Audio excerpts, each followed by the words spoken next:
Motion, we approve the minutes. Motion. Second, all in favor say aye. Aye. Minutes approved. Okay, Emily, are you speaking today? I am, yes, Good sir. to see you, Emily Hayes. Good to see y'all. Okay.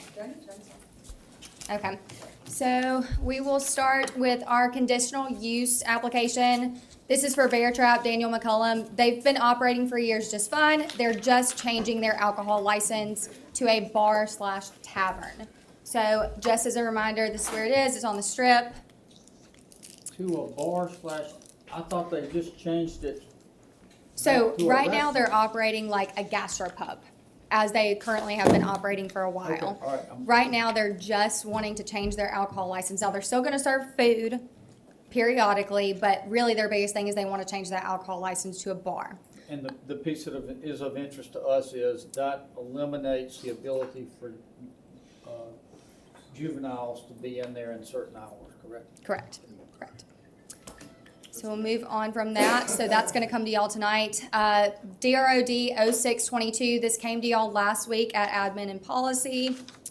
This is on 11th Street. Right off Lurleen, subject property. So right now it's the Med Spa. And they are putting an addition on the rear. So just the narrative, again, the petition is to construct a 2-story addition. The second floor is going to add a break room for staff. They're going to enclose the existing front porch, which will allow for additional square feet for lobby and waiting space. 8 new parking spaces for a sum total of 14. And materials included are hardy for the porch enclosure, siding along with Lurleen, and 2-story addition. And then wooden or steel exterior staircase. So just again, as a refresher, the site plan, the proposed addition. I've had the opportunity to speak to them a while back, and I think this is a pretty good usage of this property.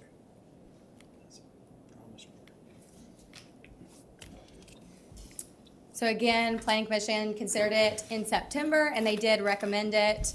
So they did recommend it with the condition that the exterior siding be hardy. Do y'all have any questions about this? No, ma'am. Questions for Emily? Perfect. Thank you. So we'll move on. So these next 3 things that I'm going to present to you are going to be heard on November 22nd. So this is just setting the hearing. So for Z2622, this is to rezone approximately 8.94 acres.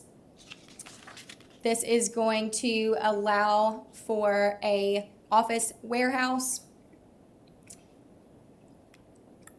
So again, Planning Commission, they did recommend it in October, and you're going to hear more about this on November 22nd. Where is it? That's down on near Joe Off, Malisham. yeah, off Joe And, Malisham.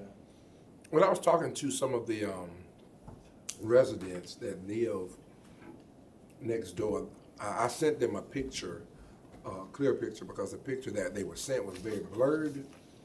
So their concern was making sure that when it rains, that it doesn't flood back in their area. And I talked to them and said that there's an easement that separates, that should be draining so that it can separate the water from the residents. Okay?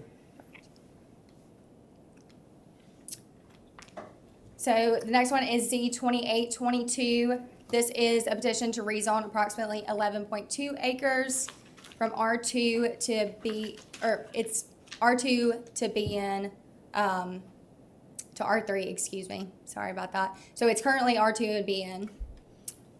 They're gonna rezone this. Now this is gonna go with a PUD as well that I'm just gonna go ahead and go into. So it's for a single family development with 49 residential lots.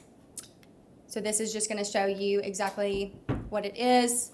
So on this, they also are gonna have 2 open space lots, one for detention, and the other is gonna be a community space with a playground and a gazebo.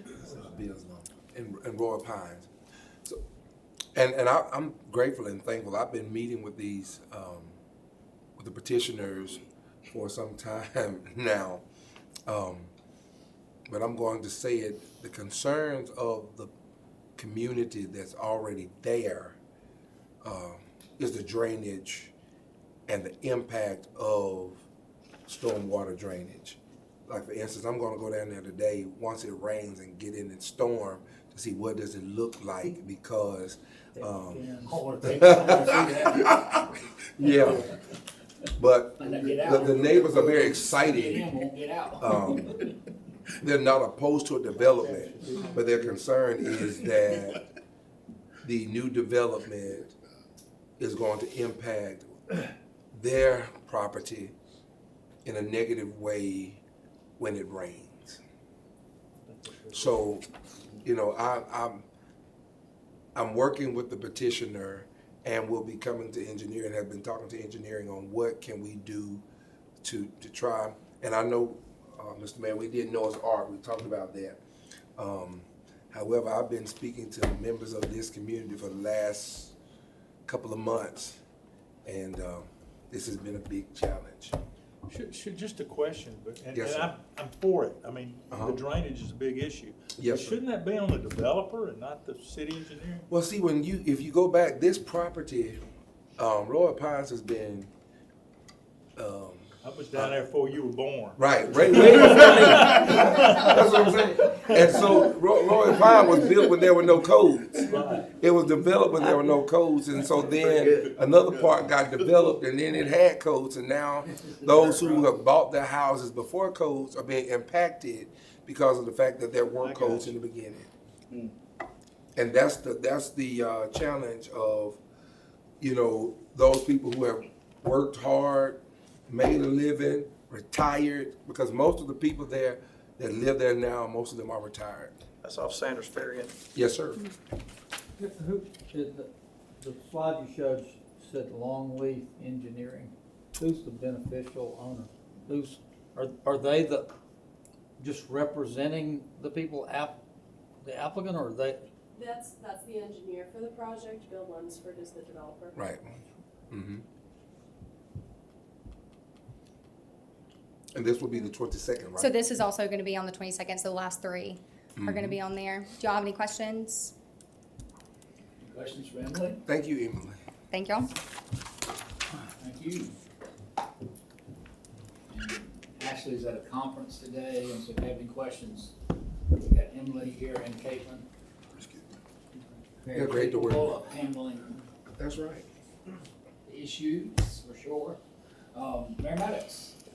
No, sir, we will. I don't have anything to report, but we'll be requesting an executive session. Okay. How'd the Big Ten go yesterday? You know what, it was really 2 good days of meetings, and hopefully people saw the announcement on the NIAS law about we had a press conference with the NIAS family, father and stepfather, and it's the first time I've got to spend some time with them, and hearing their story would only reinforce the need that we need to all go out and vote yes on Amendment 1, so that violent repeat offenders can be denied bail. Their daughter should be graduating from Auburn. Absolutely. Beautiful young lady. So, I voted absentee, and so I voted yes, of course. thank you, and we as the Big Ten cities of Alabama will be really promoting that. It'll give our judges a tool that they currently don't have in their toolbox right now. But a really good meeting legislatively, and I think you'll see us continue to work together. We represent almost 63% of the population of Alabama. So it's important we work together and we have common issues, and really proud of our group, and I want you to know that your team here at the city is leading several efforts, and if you saw them work and see their expertise, it really make you proud. I don't want to get off the agenda too much, but while I've got you on this, since the mayor did the announcement about the big amphitheater in Birmingham, you know, it's got a lot of attention at the old Caraway Hospital, whatever, but I saw where they had asked, it was unbelievable amount of money from the state for the amp. I said, like, it's interesting. I don't know what the state would have in amphitheater in Birmingham when there are others across Alabama and such as ours even. That's going to be a really fascinating project to watch. You've got Oak Mountain, which is a really great amphitheater, just about 15 minutes from there. Yep, it is. It's a Live Nations venue. Live Nation is really the predominant marketer booking of acts across the nation. I also saw the county commission in Jefferson County is gonna put up $5 million into the project. So it'll be interesting to see how that one plays out. If the state does do that, my thinking is we'll be next in line. Well, that's what I was thinking too, when I heard that, well, it was a large amount they were requesting from the state, and going like, I wonder why, you know, that way, but yeah, I hate it, I mean, it'd kill them now. To make something like that work is that you'd have to have something similar to our model where we raise the lodging tax by 2%. That covers the debt service plus provides you that cushion you need for operation and maintenance. If you don't have that debt service covered as part of your operational plan, it's gonna be very difficult to operate at a break even, in my opinion. Just from what we see every day. But it'll be interesting. Maybe they can get the upfront capital funded by other sources. I mean, they must have a plan. They wouldn't have announced it. I know, and it was one of the first ones they listed as a potential partner.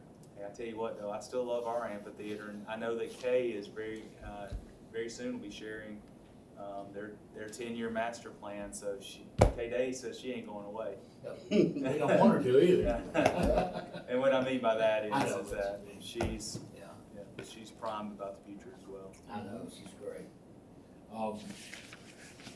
Okay, let's see, Brandy, you have, updates on board appointments or anything like that? Yes, I am going to touch on ZBA real quick. We've had a lot of citizens reach out just for a little bit more information on ZBA. So I'll give you guys an update on where we're at as far as accepting resumes for that one, and then Emily's gonna hop in and give you guys some information about that board and all of their fun responsibilities. So as you all know, we're accepting resumes through this Thursday, October 27th. So far, we received 6 total applicants. Mr. Wilson, at your request, we've got 2 from District 5, 1 from District 1, 1 from District 3, 1 from District 7, and 1 from District 6.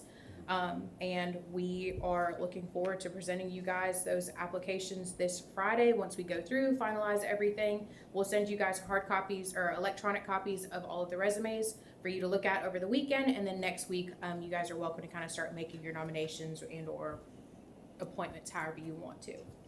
Randy, when you say at your request, we got. This was blah, blah, visit. blah, blah. An alternate receiving. So Mr. Solicited. So Mr. Two Wilson plus requested two that plus as we that, get right. resumes in, we We're keep track of nominating two. which Okay. districts Plus these the resumes. super- No, Enumerate, it would right? be- We got 3 positions to fill. And you're One gonna of give the us alt. those resumes. Yes, sir, I'm gonna Yes. give you all of the ones that we get. But we can One make of it, the alt. but we can make Right. it, We've got 3 appointments. we can That's make it right. anytime we want though.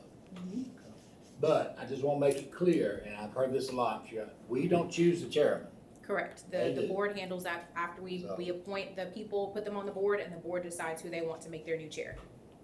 I've heard a lot of that out there, and it's just not correct, it's not accurate. We do not choose the chairman, they do. Correct. Thank you, So- Brandy, for what you did. Yes, sir.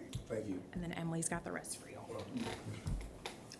So I just wanted to give y'all a brief overview, just as a reminder of exactly what the zoning board of adjustment is. So over the last year, a little over a year, I've had the pleasure of serving as a liaison between the city and the zoning board. And it has been incredible to see everything that they have done, their decisions directly impacting and continuing that growth that we see in the city. So the zoning board of adjustment is the only regulatory board that can vary the law. During this time, as we are going through and updating our code, which, just as a reminder, next Wednesday is the next framework meeting. But as we're going through and updating this code, the zoning board plays an integral part in ensuring that continued growth of the city, because that code that was established in 1972 doesn't necessarily always allow for the structures and uses that we want to see today. They consider everything on a case-by-case basis, and their decisions directly impact future decisions. So things that we see very clearly are signs and billboards, and their decisions on those are things that are gonna reign for years to come. Ultimately, whoever is chosen for this position needs to be someone that's passionate about their city and wanting to push forward and continue that growth and make those changes within their community. Y'all have any questions? Just as a refresher, would you emphasize for us what the difference is between the ZBA, the zoning board of adjustments, and the PZC. PZC, the planning and zoning commission. So the zoning board of adjustments, they act as, they can appeal the decisions of the zoning officer. They grant special exceptions from the zoning code, and they can also grant variances when there is a unique hardship. Now, planning commission, that is taking a piece of land like what we were talking about earlier with these PUDs and subdivisions. They go through and look at subdivision regulations, determine which of these subdivisions need to occur. They can rezone properties. The ZBA is the short term. It's saying these uses aren't allowed, this structure isn't allowed. We're gonna allow you to do it with these certain conditions. Planning commission is looking at the long term. It's looking at these long-term developments that are gonna take time to handle. Or rezoning, which is rezoning a property so that you can use it in this way for years to come, versus this ZBA that's now immediate. We can do this, and then maybe to the next person, they're not gonna be able to do that unless they come back before the board. One of the big differences too is that planning and zoning, everything, whether they pass it or deny it, comes back to the city council for the final vote or the final decision. Where ZBA, the only way they can, if they disagree, they can appeal to court, the circuit court. Correct. And so, that hasn't always been the case, but, that is the case and now, but, one of the things that, short-term rentals, of course, has been the big thing, but if somebody wants to add on to their house and it's not allowed currently under the size of their, the lot, then they'll have to go to ZBA and ask for a variance. Somebody wants to build a shed in their backyard, which is bigger than our code says, they have to go to ZBA ask for an exception.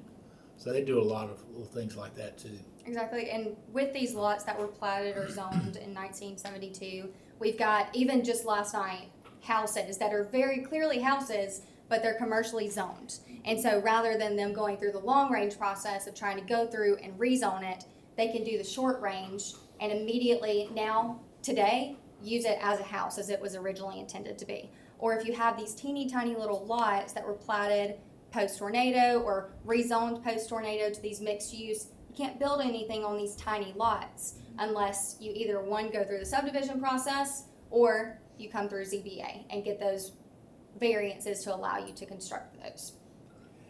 Cassius, in fact, there's a lady that contacted you trying to she lived in my district, but she called you about two houses being built. Yeah. I need her contact, if you can find that. But anyway, it's back in the day, especially in older areas like Alberta, there were no rules as far as what size house could be put on what size lot. And so now we're seeing that, of course, changed, and so we're seeing sometimes two houses on where one house used to sit, but it's actually allowed. Right. When people see that, we said, well, these are the only houses on the street that now have two houses on that lot. Right. How is that possible? Well, it's because they did whatever they wanted to back in the 50s there. Thank y'all. 50s and 60s. Thank you so much. So we will close the application process Thursday, and then we'll have a chance to look at all the resumes next Tuesday. So I'll send them to you Friday afternoon, Sounds great. and then you'll have them all weekend. We can talk about it We Tuesday. can talk about Tuesday or wait an additional week for a vote, whatever you feel comfortable doing, council. But it's very important, all three of those. One opening? Three. We've got three. Three, okay. And Mr. Tanner, thank you for bringing that out. I think it needs to be a clear-cut way, like Mr. Busby talked about, concerning what's the difference between ZBA and PCZ. Because I've had people to call me as well, wanting to know what's the difference. What can we do to because I've been searching the website as we've been talking, what can we do to make sure that our constituency and residents of our various communities can see, this is what it is. Well, I think it's very, clear to me. Now. Because I needed that professional. Well, I would do it's mainly dealing with zoning. Mhm. Like the zoning board of adjustments can't change the zoning, but the planning and zoning can recommend a Right. change in the zoning. That's one of the big differences. And like you said, it's more short-term, with ZBA, but, maybe it's something you could, share on your Facebook page, constituents say, this is, if you have this issue, you need to go to planning and zoning, if you have this issue, you need to go to ZBA. Because like you just said, if it was in 1972, or before 1972, I wasn't even born in 1972, so, when I'm listening to people come to call me and asking questions, hey, I want to be able to give them the right answer. Yeah, I was still in high school. Yeah, I was at the police. yeah, I'll be able, Phone calls all day, have to get a chat. even on Sunday, they call you on Yeah, Sunday. maybe y'all could get something very concise. Yeah. And then share it. So, a good succinct way of saying it is that planning commission changes the attributes of the piece of property. You're either changing the zoning, or you're changing the lot lines, or you're developing a PUD, a planned development on this site. Mm-hmm. ZBA changes the rules that apply to that property. Yeah, they need to see how it works. If I Yeah. may, real quick on something, a different Please. note, we've just gone under a tornado watch until 7 p.m. As a matter of just standard protocol, we've activated our incident command, which we normally do if we ever go into a watch. A decision hasn't been made about opening shelters yet. That'll be something Chief Smith and his team looks at. So later on this afternoon, I should be able to tell you if we'll have shelters open and when and where. Most likely the same places that we normally do, but we'll be working through that in the next hour or so. That's good. If you put a blue screen up there, I can just do the weather for you. Come on back, Mr. Weatherman. But if we put up the real radar, you wouldn't know what to do. That's right. I'd have to go to a green screen now, I guess. I always did use, that one time. It's more difficult than people realize. let me tell you, I used to use blue, and I'd have a lot of fun on Halloween because I would wear all blue. And so then all you could see was my hands and my face. So I would do that on Halloween. And then my eyes often are pretty blue, and sometimes you could see the radar in my eyes. Weird stuff. So that's why they went to the green, because they said most meteorologists will wear blue. So they went away from the blue screens, and not as many wear green. So they went to the green screen. And there you go. Some actually use yellow, but it's funny. We have to do that for council. Do that for them. Yeah, I used to come to Halloween and kids were, we had kids come to the studio all the time and let them do the weather, like you said. I did. And, yeah, you came from Oakdale. That's right. Yes, sir. We stopped it after that.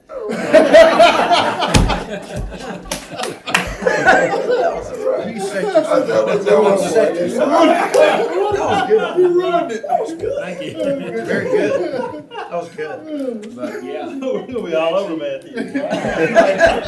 That's all right. But he actually was one of the students that came. Yeah, I sure was. Youngin. That's right. Youngin. Top student at Oakdale. Good.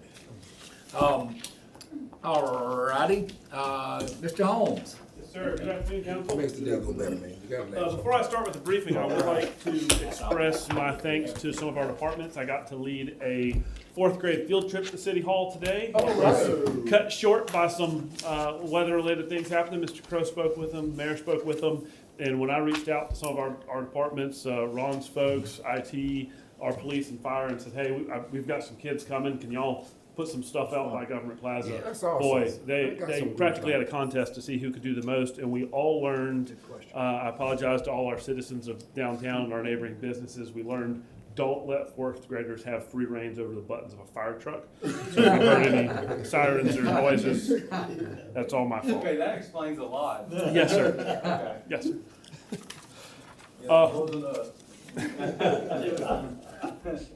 Fourth grader, never mind, Chief, I'm sorry. Going down the agenda here on page 32 through 33, you'll be authorizing the suspension of the issuance of short-term rental licenses in the corporate limits. This is the request that came out of admin last week. Hey, Scott, can I yes, ask sir. a quick question? Because I'm sorry I missed that, but if that passes the council tonight, what's our game plan? And then will staff be making a recommendation to us on this, or can Can you answer that? If, Somebody so answer that? I think I can answer in two ways, and I'll let UD jump in and correct me anything I get wrong. The first, and what's probably important to talk about today, because I know there has been some confusion, if the resolution on tonight's agenda passes, what will happen is if you have a short-term rental license currently, nothing will change about your license or your ability to renew your license. If you do not have a short-term rental license and you want to make application, as of tomorrow morning, we will not accept any new applications. If you have made an application here in the last little bit, you will have 30 days from tomorrow morning to complete the process and get your If license. it's in process, you still can get it. Yes, sir. You'll have It's to do the things grandfathered quickly. Not tomorrow morning. Yeah. And so that's where we are. It's set to expire on January 31st. I know we kind of initially talked about December 31st, but that timing wasn't going to work. And so I've drafted it for January 31st.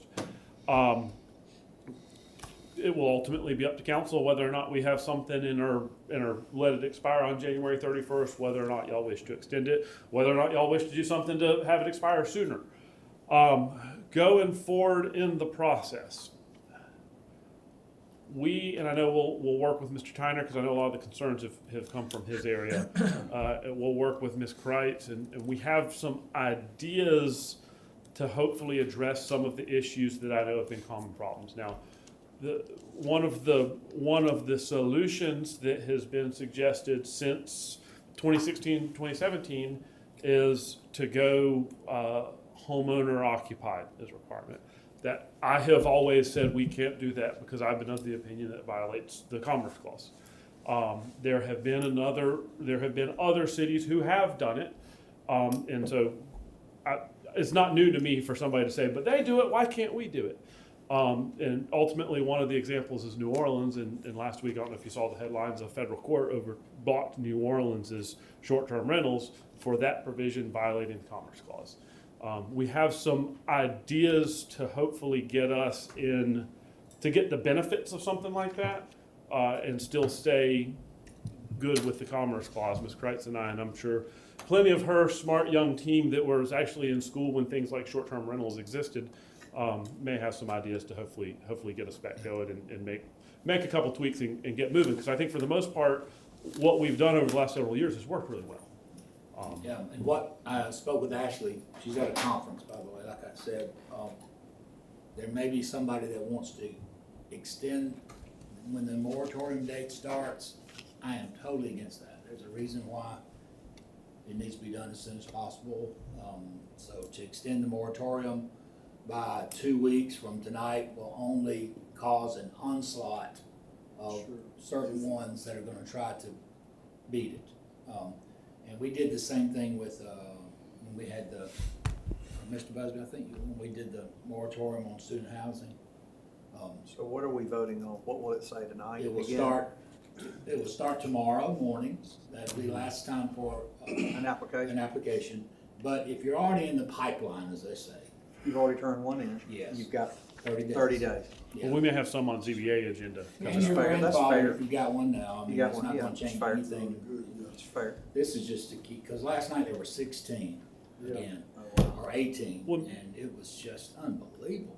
My hope is, we're not going to make big, massive changes. I don't think so. And so that should hopefully be less work on I agree staff. with you that. And my hope is we can do this fairly quickly. I don't think we have to have the large stakeholder meetings we had last time. We generally know where most folks stand on this. And to get it done quick, because ultimately, probably the next 3 months aren't a huge time for folks coming in and licensing these. But as we start to turn the calendar to February and March and people are looking at football season, the heat will turn up on people wanting to say, hey, I bought this property, I'm wanting to apply for that. So. And we'll discuss this later, but what's really, I see the trend I'm seeing are people are using Tuscaloosa as an investment. They don't even know anybody that lives in Tuscaloosa. They're just buying up properties and making them short-term rentals that may live in Kellogg Creek, Michigan. And that's what's not good, in my opinion. Any more questions on that? No, thank you. Thank you, Scott. All right, we'll pick up the speed a little Yeah, here. questions, thank you. On page 34, you'll be approving the downtown riverfront overlay district permit, and I think I probably crossed through that because I believe our friends at UD covered that. On page 35, you'll be authorizing a disbursement from the District 1 Improvement Funds. This is for the MLK Junior Elementary Fall Festival. It's an amount of $300. That is doubled up, and you'll hear about it on finance today. On page 36, you'll be authorizing disbursement from District 2 Improvement Funds for community policing event at Stillman College. That is $500, or not to exceed $500. That is coming from Ms. Howard and will be doubled up on Finance Committee as well. On page 37, you'll be authorizing a funding agreement with Tuscaloosa County Parks and Recreation Authority. That's a total not to exceed $235,000. This is the Bowers Park improvement for the Dixie Youth World Series. I know there's been some confusion, but my understanding is that council's intent is not to have that funding agreement be explicitly contingent upon county action. That's correct. That's And correct. I'm seeing nods and not your head shaking, so I'll. Why does that not say foundation? Because that was who presented to us. Does that, It actually is to the foundation. even though it says Right. Park and Rec Authority, I'm curious. I'm not sure, and I'm not sure if I don't have my resolution folder on me like I normally do, because I left it on my desk. I don't know. The Partly it's resolution, because they carry it out. I don't No, know. it should be with the foundation. Okay. and the resolution should Yeah. say foundation.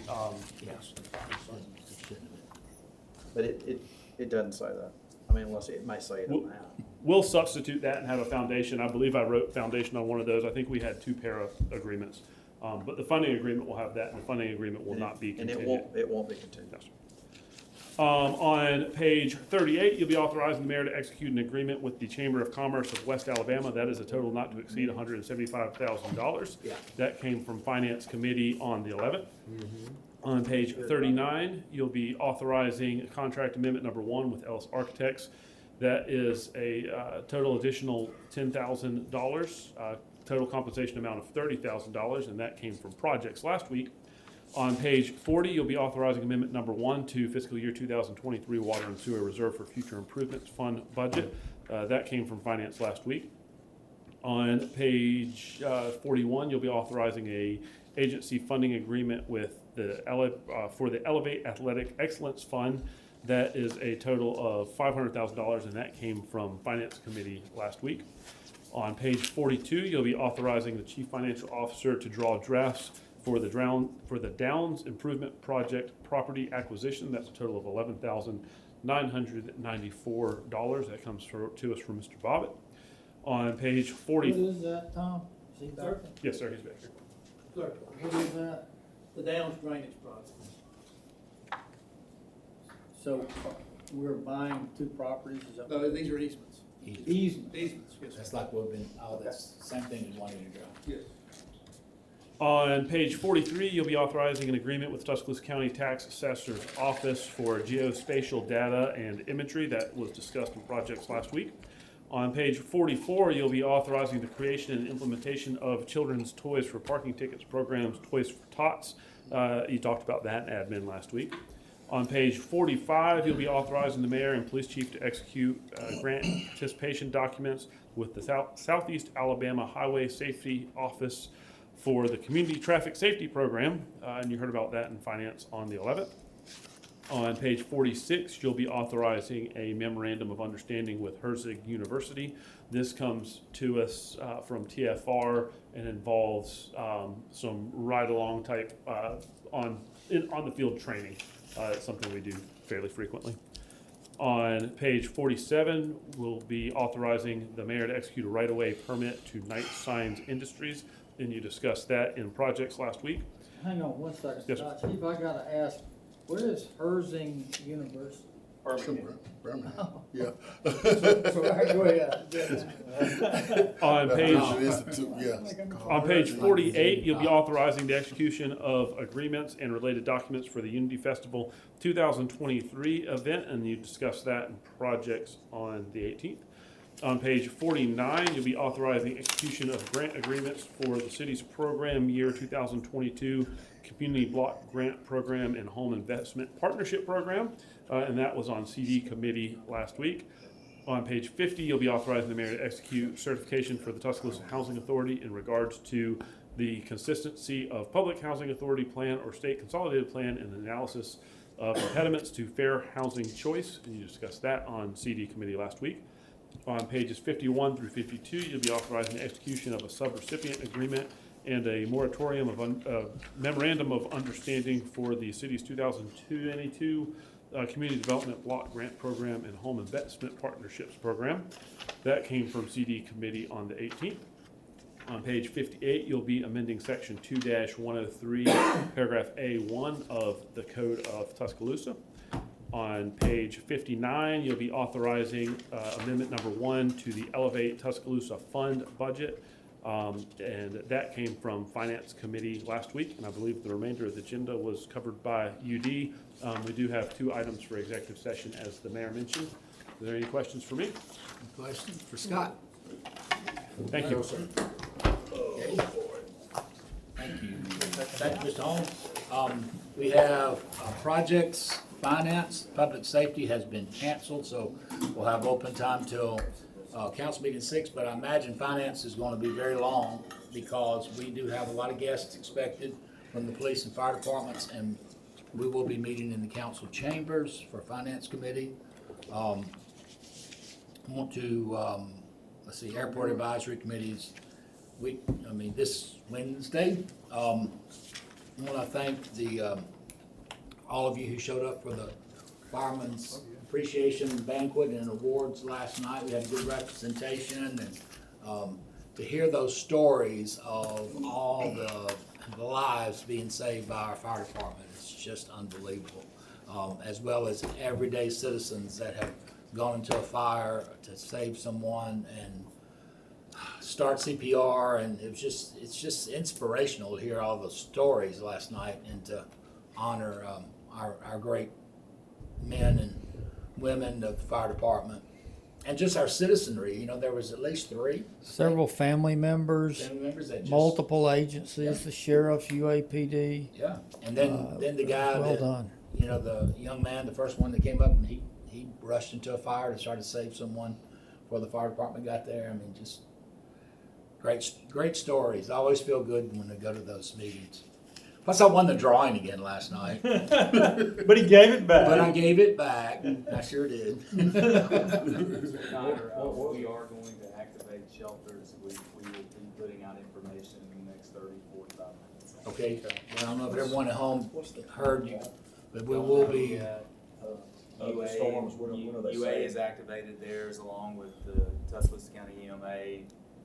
It was my understanding earlier this morning the timing of the storm was between 3 and 5, but I don't know if that's Pushed changed. back, so.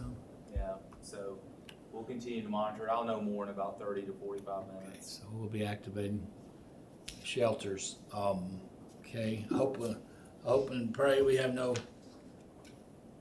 tornadoes or bad, really rough weather. Like, just kind of, everybody has a little different feeling after 2011. It does. And it feels like, and this is not a bad thing, but I think we have such a hypersensitivity that in many ways we may overreact to something that used to be normal place before April 27th. Yeah, for sure. But now that we've been through it, it's, being alert and being prepared is the best way to do it. So at least that way you only fail on the side of being overly cautious. That's exactly right. Absolutely right. And again, it's a great turnout last night too. Also, I want to thank Kay for thinking ahead like she did, and Check or Treat at the Gateway has been moved to tomorrow night. Same time, same place. Weather should be perfect, but so Check or Treat will continue. But it would not have been a good night That's tonight. where you could do your blue screen. I could do my blue screen from there. Great idea. Maybe we can turn it, yeah. Once we get the video board changed out. Yeah, well, one thing about the video screen now, and when I was doing the weather, I have blonde hair both, so. What happened? Huh? What happened? Chemo. Chemo changed a lot of things. Okay. All right, anybody else have anything to bring before the committee?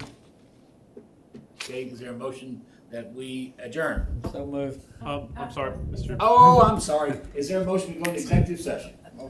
I think about that blonde hair. Second.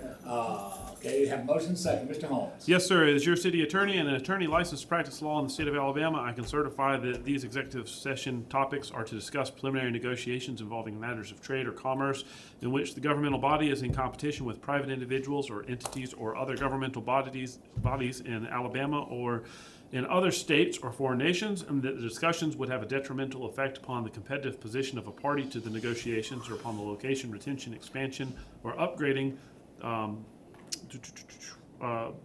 by the government body if disclosed outside of an executive session. Okay, well, all that he said.